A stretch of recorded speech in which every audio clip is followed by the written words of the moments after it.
अस्सलाम वालेकुम।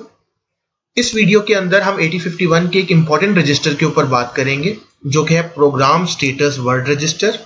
PSW register को 8051 के अंदर दो मेन टास्क परफॉर्म करने के लिए यूज किया जाता है। इस रजिस्टर को यूज करते हुए अर्थमेटिक और लॉजिक इंस्ट्रक्शंस के रिजल्ट्स की कुछ प्रॉपर्टीज को मॉनिटर किया जा सकता है। For example, arithmetic operation perform करने के बाद कोई मोस्ट सिग्निफिकेंट बिट से कैरी जनरेट हुआ या नहीं हुआ। जो आंसर की नंबर ऑफ बिट्स आई हैं उसमें नंबर ऑफ वंस इवन है या ऑड है। तो हम लोग इन्हीं प्रॉपर्टीज के बारे में इस लेक्चर के पार्ट के अंदर डिस्कस करेंगे। और इसका एक और जो दूसरा इंपॉर्टेंट काम है जो कि पीएसडब्ल्यू रजिस्टर परफॉर्म करता है वो 8051 की रैम लोकेशन में मौजूद रजिस्टर बैंक की सिलेक्शन का टास्क परफॉर्म करता है, जो कि हम लोग नेक्स्ट पार्ट के अंदर डिस्कस करेंगे। तो पीएसडब्ल्यू रजिस्टर 8051 के बाकी रजिस्टर्स की तरह एक 8 बिट का रजिस्टर है। इसको फ्लैग रजिस्टर भी कहा जाता है। इस 8 बिट के रजिस्टर की 8 बिट्स में से एक्चुअल में 6 बिट्स यूज हो रही होती हैं और रिमेनिंग 2 बिट्स अनयूज्ड बिट्स हैं जिनको यूजर डिफाइनेबल फ्लैग्स के तौर पे यूज किया जाता है। अपनी रिक्वायरमेंट के तहत एक यूजर इन 2 बिट्स को यूज करते हुए कुछ इंडिकेशंस बेस्ड रिजल्ट सेव करवा सकता है। हम लोग मेनली ये रिमेनिंग 6 बिट्स की बात करेंगे।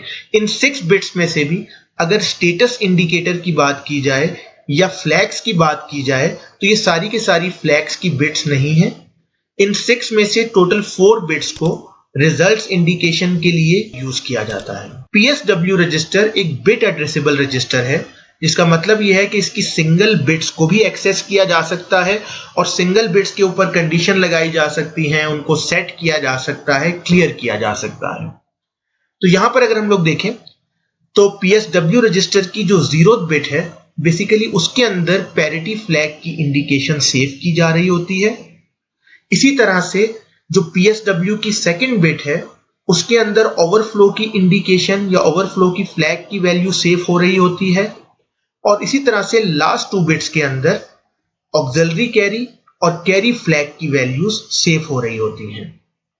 इसके अलावा 2 बिट्स जो PSW.5 के ऊपर है और PSW1 के ऊपर है, ये अनयूजेबल बिट है, इनको यूज नहीं किया जा रहा होता 8051 के अंदर। रिमेनिंग 2 बिट्स के ऊपर हम लोग नेक्स्ट पार्ट में डिस्कशन करेंगे। तो ये जो हमारे पास फ्लैग्स हैं इनको कंडीशनल फ्लैग्स भी कहा जा रहा होता है।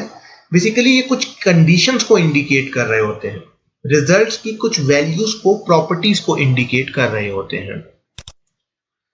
तो पीएसडब्ल्यू रजिस्टर और इंस्ट्रक्शंस के दरमियान में क्या रिलेशन है, ये डिफरेंट इंस्ट्रक्शंस हम लोग देख सकते हैं। फॉर एग्जाम्पल, अगर इसमें ऐड की बात की जाए तो ऐड की instruction carry flag, parity flag, auxiliary carry, overflow flags, चारों फ्लैग्स को इफेक्ट कर रही होती है।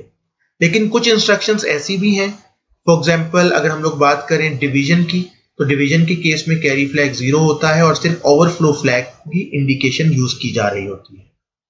इसी तरह से अगर हम लोग कॉम्प्लीमेंट की या किसी दूसरे लॉजिक ऑपरेशन की बात करें तो उसके अंदर सिर्फ कैरी फ्लैग के ऊपर इफेक्ट आ रहा होता है, बाकी वैल्यूज के ऊपर, बाकी फ्लैग्स के ऊपर कोई भी इफेक्ट नहीं हो रहा होता।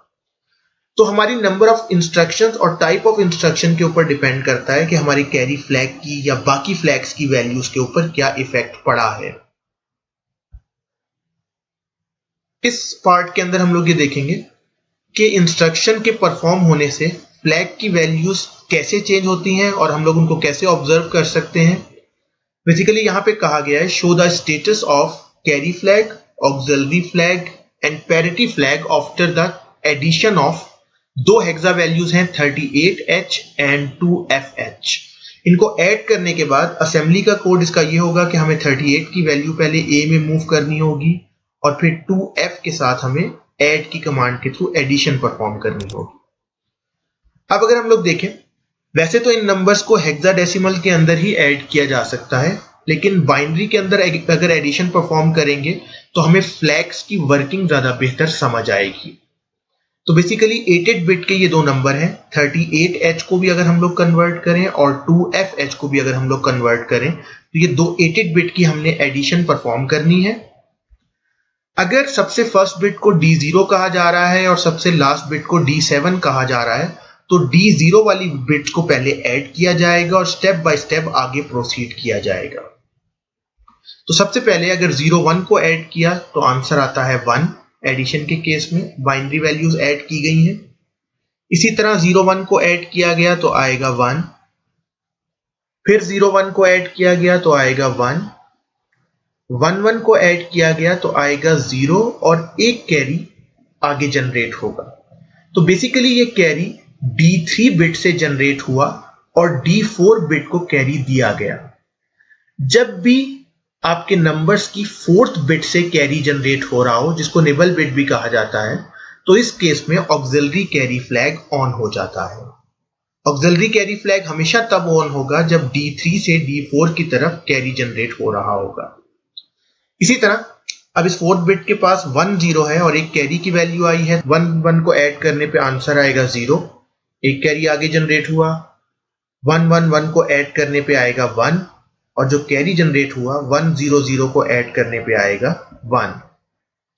इसके बाद दोनों बिट्स हैं 0 0, जिनको ऐड किया गया तो आया 0 और फर्दर हमारे पास कोई बिट्स नहीं है या कोई कैरी जनरेट नहीं हो रहा। क्योंकि हमारी मोस्ट सिग्निफिकेंट बिट से कोई कैरी बाहर की तरफ जनरेट नहीं हो रहा है, तो इसलिए कैरी फ्लैग 0 होगा। कैरी फ्लैग हमेशा तब ऑन होता है जब D7 बिट की तरफ से कोई कैरी जनरेट हो रहा हो। इसी तरह से अगर हम लोग आंसर की नंबर ऑफ वंस को देखें तो इसमें 1 2 3 4 5 टोटल 5 नंबर ऑफ वंस हैं। अगर नंबर ऑफ वंस ऑड हो, odd number of ones answer के अंदर आ रहे हो, तो उस केस में पैरिटी फ्लैग ऑन हो जाता है। तो बेसिकली मूव की इंस्ट्रक्शन फ्लैग पे कोई इफेक्ट नहीं डालेगी, लेकिन जिस वक्त एडिशन परफॉर्म की जाएगी उसके बाद हमारे ये 3 फ्लैग्स इफेक्ट होकर ये वैल्यूज शो करवा रहे होंगे। इसी एग्जांपल को अगर हम लोग आगे प्रोसीड करें तो दो नंबर्स 9CH और 64H है जिनको हम लोग ऐड करना चाहते हैं। अगर हम इनको ऐड करें तो उसी तरह से लीस्ट सिग्निफिकेंट बिट से स्टार्ट किया जाएगा। 0 0 को ऐड करने पे आएगा 0, 0 0 पे ऐड करने पे आएगा 0, 1 1 पे आएगा 0, फिर जो कैरी जनरेट हुआ उसके थ्रू 1 1 0 को ऐड किया तो आंसर आया 0, एक कैरी जनरेट हुआ D3 से D4 की तरफ, तो यहां पर एक कैरी जनरेट हुआ D3 से D4 की तरफ, जिसकी वजह से ऑक्सिलरी कैरी ऑन हो गया। फिर 1 1 0 ऐड हुआ तो आंसर आया 0, एक कैरी आगे जनरेट हुआ। 0 1 और कैरी की वैल्यू को ऐड किया गया तो फिर आंसर आया 0, एक कैरी जनरेट हुआ। 1 0 1 को ऐड किया गया तो फिर 0 आया, एक कैरी जनरेट हुआ और 1 1 0 को ऐड किया गया तो फिर आंसर 0 आया और एक कैरी जनरेट हुआ। ये जो कैरी D7 की बिट से जनरेट हुआ है, इसके ऑन होने की वजह से और कैरी फ्लैग ऑन हो जाएगा। कैरी फ्लैग हमेशा तब ऑन होता है जब D7 बिट से कैरी जनरेट हो रहा हो। इसी तरह अब आंसर के अंदर नंबर ऑफ वंस की बिट देखी जाए तो कुछ भी नहीं है, 0 है, तो इसका मतलब नंबर ऑफ वंस की बिट इवन है, इसका मतलब पैरिटी फ्लैग इस केस में 0 होगा। तो इन प्रीवियस 2 एग्जांपल्स से हम लोग कंक्लूड कर सकते हैं कि कैरी फ्लैग हमेशा तब ऑन होता है जब D7 बिट से कैरी जनरेट हो रहा हो। इसी तरह जब सब्ट्रैक्शन हो रही होगी तो अगर D7 बिट बोरो ले रही होगी तो कैरी फ्लैग ऑन हो जाएगा। इसी तरह ऑक्सिलरी कैरी फ्लैग हमेशा तब ऑन होता है जब D3 और D4 की बिट के दरमियान ट्रांजैक्शन हो। एडिशन के केस में D3 से D4 पे कैरी अगर जा रहा है और सब्ट्रैक्शन के केस में D4 से D3 की तरफ बोरो लिया जा रहा है, तो इन दोनों केसेस के अंदर ऑक्सिलरी कैरी फ्लैग ऑन हो जाएगा। इसी तरह पैरिटी फ्लैग हमेशा आंसर के अंदर अगर नंबर ऑफ वंस इवन है तो उस केस में 0 होगा और अगर ऑड है तो इसकी वैल्यू 1 हो जाएगी। ओवरफ्लो फ्लैग साइन नंबर्स के ऑपरेशंस के अंदर यूज किया जाता है। जब भी रिजल्ट टू लार्ज हो जाए, जो कि 8 बिट के अंदर फिल नहीं हो सकता, 8 बिट के रजिस्टर के अंदर ऑक्युपाई नहीं हो सकता, तो उस केस में ओवरफ्लो फ्लैग ऑन हो जाएगा। इन सारे फ्लैग्स की वैल्यू या 1 हो सकती है या 0 हो सकती है। इनको प्रोग्राम के अंदर खुद से भी सेट बिट और क्लियर के थ्रू 0 1 किया जा सकता है। सेट बिट की कमांड एक सिंगल बिट को 1 करने के लिए यूज होती है और क्लियर की कमांड एक सिंगल बिट को 0 करने के लिए यूज होती है। तो सेट बिट और क्लियर की कमांड को यूज करते हुए फ्लैग की वैल्यूज को सेट मतलब 1, क्लियर मतलब 0 किया जा सकता है। तो आज के लिए इतना ही। Thank you.